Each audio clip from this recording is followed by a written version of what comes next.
Hello friends, welcome back to Ramya Samayal. இன்னைக்கு நம்ம எல்லாருக்கும் ஃபேவரட்டான பாதாம் ஹல்வா எப்படி செய்யறதுங்கறத பார்க்கலாம். அதுக்கு என்னென்ன ingredients தேவைன்னு பார்த்துடலாம். வாங்க.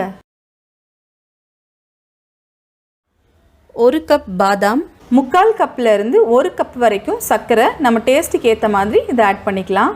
1 கப்பை விட கொஞ்சம் கம்மியா பால், 3/4 கப் நெய், ஒரே ஒரு pinch yellow color food color, குங்குமப்பூவும் பாலில் கரைச்சி யூஸ் பண்ணலாம்.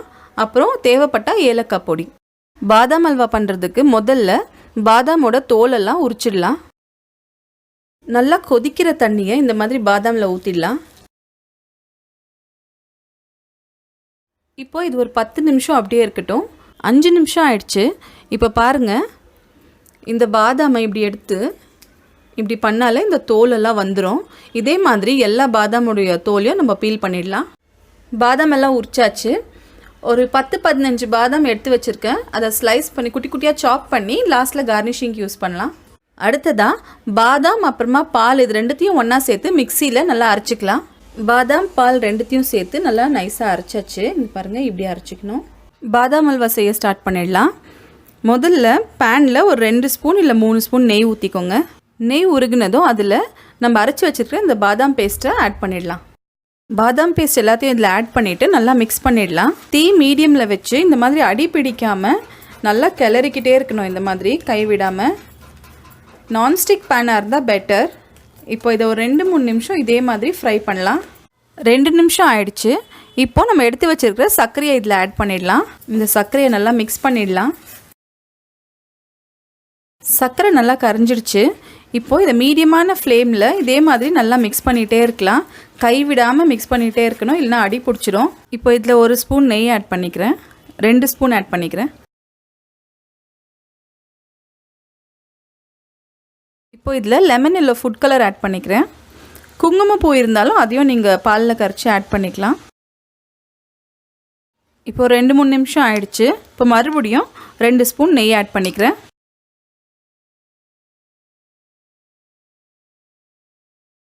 ஏலக்காய் பொடி இப்போ ஆட் பண்ணிக்கலாம். ஏலக்காய் வாசனை வேணான்றவங்க இதை ஸ்கிப் பண்ணிடலாம். ஒரு பிஞ்ச் உப்பு ஆட் பண்ணுறேன்.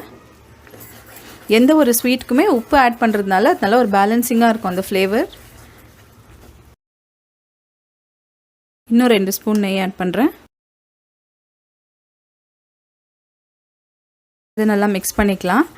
ஹல்வா நல்லா பேனில் ஒட்டாமல் திரண்டு வரணும், அதுதான் இதுக்கான பதம். அது வரைக்கும் நம்ம இப்படி மிக்ஸ் பண்ணிகிட்டே இருக்கணும். நெய் இந்த மாதிரி கொஞ்சம் கொஞ்சமாக ஆட் பண்ணுறதுனால அந்த ஹல்வாவோட கன்சிஸ்டன்சி அண்ட் அந்த ஷைன் நல்லாயிருக்கும். ஸோ அதுக்கு தான் இப்படி ஆட் பண்ணுறது. இப்போ இது நல்லா மிக்ஸ் பண்ணலாம். இப்போ ஹல்வா பாருங்கள், இந்த மாதிரி ஒட்டாமல் வருது. இந்த மாதிரி ஒட்டாமல் வர்றது தான் பதம். இப்போ மிச்சம் இருக்கிற நெய்யெல்லாம் ஆட் பண்ணிடலாம். இதில்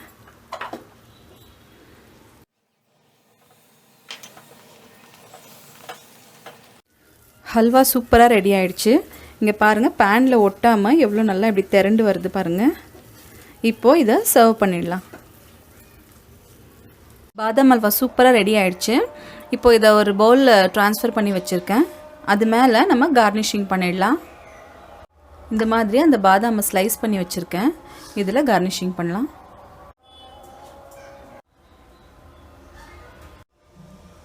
அவ்வளோதாங்க, சூப்பராக பாதாம் ஹல்வா ரெடி ஆயிடுச்சு. இந்த வீடியோ உங்களுக்கு பிடிச்சிருந்துச்சுன்னா லைக் பண்ணுங்கள், ஷேர் பண்ணுங்கள், நம்ம சேனலுக்கு சப்ஸ்கிரைப் பண்ணுங்கள். தேங்க்யூ.